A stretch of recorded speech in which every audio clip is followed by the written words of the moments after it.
നൊയമ്പ് കാലത്തിലെ 4-ാം ഞായർ. വനത്തിലരികിലായി 2 കുടിലുകളിലായി 2 സഹോദരന്മാർ ജീവിച്ചിരുന്നു. അവർ മരം വെട്ടുകാരായിരുന്നു. 2 സഹോദരരും അതിരാവിലെ ഉറക്കമുണരും. പ്രഭാത ഭക്ഷണത്തിന് ശേഷം ഒരുമിച്ച് വനത്തിലേക്ക് പോകും. വനത്തിലെത്തിയാൽ തൊട്ടടുത്ത് കാണുന്ന 2 മരങ്ങൾ അവർ തിരഞ്ഞെടുക്കും. അവ വെട്ടി വിറകാക്കി ഒത്തൊരുമിച്ച് ചന്തയിലേക്ക് പോകും. വിറക് വിറ്റ് കഴിഞ്ഞാൽ അവർ ഒരുമിച്ച് വീടുകളിലേക്ക് മടങ്ങിപ്പോകും. എന്നാൽ ഇപ്രകാരം ഒരുമിച്ചാണ് അവർ എല്ലാം ചെയ്തിരുന്നതെങ്കിലും സത്യത്തിൽ ജ്യേഷ്ഠനും അനുജനും മറ്റേയാൾ നന്നാകുന്നത് തീരെ കണ്ടുകൂടായിരുന്നു. അതിനാൽ ജ്യേഷ്ഠൻ വെട്ടാൻ തിരഞ്ഞെടുക്കുന്ന മരത്തേക്കാൾ ഒട്ടും ചെറുതാവരുത് താൻ തിരഞ്ഞെടുക്കുന്ന മരമെന്ന് അനുജന് വാശിയായിരുന്നു. ജ്യേഷ്ഠനും അപ്രകാരം തന്നെ. എന്നാൽ അവരുടെ ഒരുമിച്ചുള്ള വരവും പോക്കും അടുത്തടുത്തു നിന്നുള്ള മരം വെട്ടലുമെല്ലാം കാണാനിടയായ പാവം വനദേവത കരുതിയത് ജ്യേഷ്ഠനും അനുജനും ഏറെ സ്നേഹത്തിലാണെന്നാണ്. ഒരിക്കൽ അവർ മരം വെട്ടിക്കൊണ്ടിരിക്കെ വനദേവത അവർക്ക് മുൻപിൽ പ്രത്യക്ഷപ്പെട്ടു പറഞ്ഞു, നിങ്ങൾ ഓരോരുത്തരും നിങ്ങൾക്കിഷ്ടമുള്ള ഓരോ വരം ചോദിച്ചു കൊള്ളുക, അത് എന്തു തന്നെയാണെങ്കിലും നിങ്ങൾക്ക് ലഭിക്കും. എന്നാൽ വനദേവത ഇപ്രകാരം അരുൾ ചെയ്തെങ്കിലും ജ്യേഷ്ഠനും അനുജനും ഒന്നും തന്നെ മറുപടി പറഞ്ഞില്ല.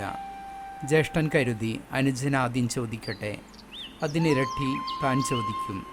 അങ്ങനെ താൻ അനുജനേക്കാൾ 10 മടങ്ങ് സമ്പന്നനാകും. അനുജനും അപ്രകാരം തന്നെ കരുതി, ആദ്യം ജ്യേഷ്ഠൻ ചോദിക്കട്ടെ, അതിനിരട്ടി താൻ ചോദിക്കുമെന്ന്. അവർ രണ്ടും ഒന്നും ഉരിയാടാതിരുന്നപ്പോൾ എന്തുകൊണ്ടാണ് അവർ ഒന്നും മിണ്ടാതെ നിൽക്കുന്നതെന്ന് വനദേവത ചോദിച്ചു. മറുപടിയായി ജ്യേഷ്ഠൻ പറഞ്ഞു, ആദ്യം അനുജൻ ചോദിക്കട്ടെ, പിന്നെ ഞാൻ ചോദിക്കാം.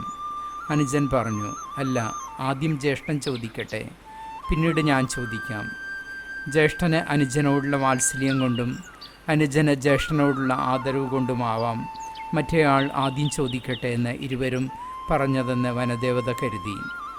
അതിനാൽ പ്രായത്തിൽ മുതിർന്ന ആൾ തന്നെ ആദ്യം ചോദിക്കട്ടെ എന്ന് വനദേവത തീരുമാനമെടുത്തു. വനദേവതയുടെ വാക്കുകൾ കേട്ട ജ്യേഷ്ഠൻ ആദ്യം ഒന്നമ്പരന്നു. താൻ സമ്പത്ത് ചോദിച്ചാൽ അതിനിരട്ടി അനുജൻ ചോദിക്കും. അങ്ങനെ അനുജൻ തന്നേക്കാൾ സമ്പന്നനാകുമെന്നും ജ്യേഷ്ഠൻ ഭയന്നു. അതേക്കുറിച്ച് ചിന്തിക്കാൻ പോലും അയാൾക്ക് കഴിഞ്ഞില്ല. പെട്ടെന്ന് അയാളുടെ ബുദ്ധിയിൽ ഒരു ചിന്ത ഉദിച്ചു. വനദേവതയെ നോക്കി അയാൾ ഉച്ചത്തിൽ വിളിച്ചു പറഞ്ഞു, അല്ലയോ വനദേവതയെ, അനുജൻ എന്തു ചോദിക്കുന്നുവോ അതിനിരട്ടി എനിക്ക് തരിക. ജ്യേഷ്ഠൻ്റെ വാക്കുകൾ കേട്ട അനുജൻ അക്ഷരാർത്ഥത്തിൽ തളർന്നുപോയി. അവൻ ചിന്തിച്ചു, താൻ പണം ചോദിച്ചാൽ തനിക്ക് കിട്ടുന്നതിനേക്കാൾ ഇരട്ടി ജ്യേഷ്ഠന് ലഭിക്കും. അതേക്കുറിച്ച് ചിന്തിക്കാൻ പോലും അയാൾക്കായില്ല. അതിനാൽ മെല്ലെ തല താഴ്ത്തി താഴ്ന്ന സ്വരത്തിൽ അയാൾ പറഞ്ഞു, വനദേവതേ, എനിക്ക് 50 അടി തരിക, കരുവേലകത്തിൻ്റെ വടികൊണ്ട്. ഇന്നത്തെ സുവിശേഷത്തിൽ നാം കാണുന്നത് പാപികളോടും ചുങ്കക്കാരോടുമുള്ള യേശുനാഥൻ്റെ സൗഹൃദ മനോഭാവത്തെ സംശയദൃഷ്ടിയാ നോക്കിക്കാണുന്ന ഫരിസേയരെയാണ്. അക്കാലത്ത് ജീവിച്ചിരുന്ന പണ്ഡിതരായ റബ്ബായിമാർ പലപ്പോഴും ഉരുവിട്ടിരുന്ന ഒരു ആപ്തവാക്യമുണ്ട്, ചുങ്കക്കാർക്കും പാപികൾക്കുമൊപ്പം ഒരു കൂരയ്ക്ക് കീഴിൽ ഒരു നാൾ കഴിഞ്ഞുകൂടുന്നതിൽ ഭേദം നരകത്തിൽ പോയി പിശാചുക്കൾക്കൊപ്പം കഴിഞ്ഞുകൂടുന്നതാണ്. ഈ ഒരു ആപ്തവാക്യം തന്നെ എത്രമാത്രം യഹൂദ ജനത ചുങ്കക്കാരെയും പാപിനികളെയും വെറുത്തിരുന്നുവെന്നതിന് തെളിവാണ്. എന്നാൽ യേശുനാഥനാകട്ടെ ഒരു യഹൂദനായാണ് ജനിച്ചു വളർന്നതെങ്കിലും അവിടുന്ന് ഒരിക്കലും ചുങ്കക്കാരോടും പാപിനികളായ സ്ത്രീകളോടും തെല്ലും ശത്രുതാ മനോഭാവം വച്ചു പുലർത്തിയിരുന്നില്ല. യേശുവിൻ്റെ 12 ശിഷ്യന്മാരിലൊരുവനായ മത്തായി ഒരു ചുങ്കപ്പിരിവുകാരനായിരുന്നു.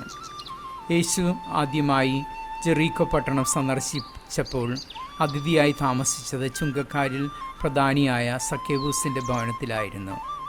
പാപിനികളായ സ്ത്രീകളോടും അവിടുന്ന് എന്നും പ്രദർശിപ്പിച്ചിരുന്നത് അനുകമ്പാർദ്രമായ സ്നേഹമായിരുന്നു.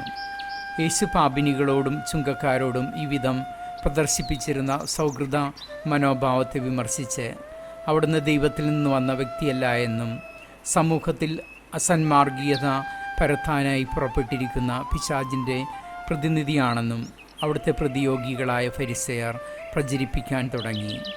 ഇത്തരമൊരു സാഹചര്യത്തിൽ താൻ എന്തുകൊണ്ടാണ് ചുങ്കക്കാരോടും പാപിനികളോടും സൗഹാർദ്ദപരമായി പെരുമാറുന്നതെന്ന് വെളിപ്പെടുത്താൻ അവിടുന്ന് ഒരു ഉപമ അരുൾ ചെയ്യുകയുണ്ടായി. പ്രസ്തുത ഉപമ ധൂർത്തപുത്രൻ്റെ ഉപമ എന്ന പേരിലാണ് അറിയപ്പെടുന്നത്. ധൂർത്തപുത്രൻ്റെ ഉപമയിലൂടെ കടന്നു പോകുമ്പോൾ 3 പ്രധാന കഥാപാത്രങ്ങളെ നമുക്ക് കണ്ടെത്താനാകും. അതിസമ്പന്നനായ ഒരു പിതാവും 2 പുത്രന്മാരും. അതിസമ്പന്നനായ പിതാവ് തൻ്റെ 2 പുത്രന്മാരെയും ആത്മാർത്ഥമായി സ്നേഹിച്ചിരുന്നു. തൻ്റെ സമ്പാദ്യം മുഴുവൻ അവർക്ക് നൽകാൻ അയാൾ ആഗ്രഹിച്ചുമിരുന്നു. എന്നാൽ പിതാവിനൊപ്പം ജീവിക്കവേ 2 പുത്രന്മാർക്കും പിതാവിൻ്റെ സ്നേഹത്തിൻ്റെ വലിപ്പത്തെക്കുറിച്ച് തെല്ലും മനസ്സിലാക്കാനായില്ല. എന്നാൽ കൂട്ടത്തിൽ ഇളയവൻ പിതാവിനെ വിട്ടുപോയി പിതാവിൽ നിന്ന് സ്വീകരിച്ച സമ്പത്ത് മുഴുവൻ ധൂർത്തടിച്ച് ഇല്ലാതാക്കിയ വേളയിലും അന്യദേശത്ത് കൊടിയ യാതനകൾ ഏറ്റുവാങ്ങേണ്ടി വന്ന വേളയിലും സ്നേഹനിധിയായ പിതാവ് തങ്ങളോട് പ്രദർശിപ്പിച്ചിരുന്ന അനവധ്യയായ സ്നേഹത്തെക്കുറിച്ച് അയാളിൽ ബോധ്യം ജനിച്ചു. അതയാളെ അനുതാപത്തിലേക്കും പശ്ചാത്താപത്തിലേക്കും നയിച്ചു. തുടർന്ന് വിവശനായ അവൻ തെറ്റുകൾ ഏറ്റുപറഞ്ഞ് മാപ്പ് ചോദിക്കുന്നതിനായി പിതാവിനെ തേടിയെത്തി. എന്നാൽ അപ്പോഴും പിതാവിനൊപ്പം ജീവിച്ചിരുന്ന മൂത്തപുത്രൻ പിതാവിൻ്റെ അന്യാദൃശ്യമായ സ്നേഹം തെല്ലും മനസ്സിലാക്കിയില്ല. എന്തെന്നാൽ അവനെന്നും തൻ്റെ പിതാവിനെ കണ്ടിരുന്നത് അതിസമ്പന്നനായ ഒരു യജമാനായി മാത്രമായിരുന്നു. സമ്പന്നനായ ആ യജമാൻ്റെ പ്രീതി പിടിച്ചുപറ്റി അളവറ്റ സമ്പത്തിന് മുഴുവൻ അവകാശിയായി തീരാൻ ഒരു അടിമയെന്നോണം അവൻ തൻ്റെ പിതാവിനെ സേവിക്കുകയായിരുന്നു. ആ ഒരു കാരണം കൊണ്ട് തന്നെ തൻ്റെ ഇളയ സഹോദരനെ അവനെന്നും ഒരു പ്രതിയോഗിയായിട്ടാണ് കണ്ടിരുന്നത്. തനിക്ക് അവകാശപ്പെട്ട സമ്പത്ത് കൈവശമാക്കുന്നതിന് പ്രതിബന്ധമായി തൻ്റെ മാർഗത്തിൽ നിൽക്കുന്ന ഒരു ശത്രു. അതിനാൽ അനുജൻ പിതൃഗൃഹം വിട്ടുപോയപ്പോൾ അതവന് വലിയൊരു ആശ്വാസമായി അനുഭവപ്പെട്ടു. പിതൃഗൃഹം വിട്ടുപോയ അനുജൻ ഒരിക്കലും തിരിച്ചു വരരുതെന്നും അവൻ ആഗ്രഹിച്ചു. അതിനാൽ തന്നെ ധൂർത്ത ജീവിതം നയിച്ച് പിതൃസ്വത്ത് മുഴുവൻ നഷ്ടപ്പെടുത്തി നിർധനായി തിരിച്ചെത്തിയ അനുജനെ പിതാവ് ഇരുകരവും നീട്ടി ഭവനത്തിലേക്ക് സ്വീകരിച്ചത് അവന് തെല്ലും ഇഷ്ടപ്പെട്ടില്ല. എന്തെന്നാൽ രക്തബന്ധങ്ങൾക്കപ്പുറം അവനെന്നും വിലമതിച്ചിരുന്നത് സമ്പത്തിനെ ആയിരുന്നു. ഉപമയിൽ പ്രത്യക്ഷപ്പെടുന്ന എല്ലാം മറക്കാനും പൊറുക്കാനും സന്നദ്ധത പ്രകടിപ്പിക്കുന്ന സമ്പന്നനായ പിതാവ് സർവവും മറക്കുകയും പൊറുക്കുകയും ചെയ്ത് മനുഷ്യനെ ആത്മാർത്ഥമായി സ്നേഹിക്കുന്ന സ്വർഗസ്ഥനായ പിതാവിൻ്റെ പ്രതിരൂപമാണ്.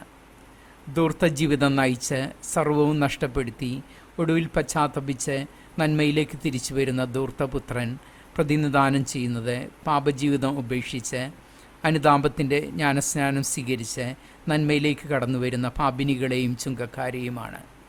പാപികൾ ഒരു നാളും മാനസാന്തരപ്പെട്ട് രക്ഷ നേടാൻ ഇടയാവരുത് ആഗ്രഹിക്കുന്ന ഫരിസേയരെയാണ് ഇവിടെ ജ്യേഷ്ഠ സഹോദരൻ പ്രതിനിധാനം ചെയ്യുന്നത്. ഉൽപ്പത്തി പുസ്തകത്തിൽ സഹോദരഘാതകനായ കായേനോട് ദൈവം ചോദിച്ചു, കായേനെ, നിന്റെ സഹോദരനായ ആബേലെവിടെ? അതിന് മറുപടിയായി കുപിതനായി കായേൻ ചോദിച്ചത്, ഞാൻ എൻ്റെ സഹോദരൻ്റെ കാവൽക്കാരനാണോ എന്നാണ്. ധൂർത്തപുത്രൻ്റെ ഈ ഉപമയിലൂടെ യേശുനാഥൻ നമ്മോട് പറയുന്നത്, സ്നേഹനിധിയായ സ്വർഗപിതാവിൻ്റെ മക്കളെന്ന നിലയിൽ നാം ഏവരും പരസ്പരം സഹോദരന്മാരാണെന്നും സഹോദരരുടെ കാവൽക്കാരാവേണ്ടവരാണെന്നുമാണ്. അതിനു വേണ്ടുന്ന അനുഗ്രഹത്തിനായി നമുക്ക് പ്രാർത്ഥിക്കാം. ദൈവം നമ്മെ അനുഗ്രഹിക്കട്ടെ.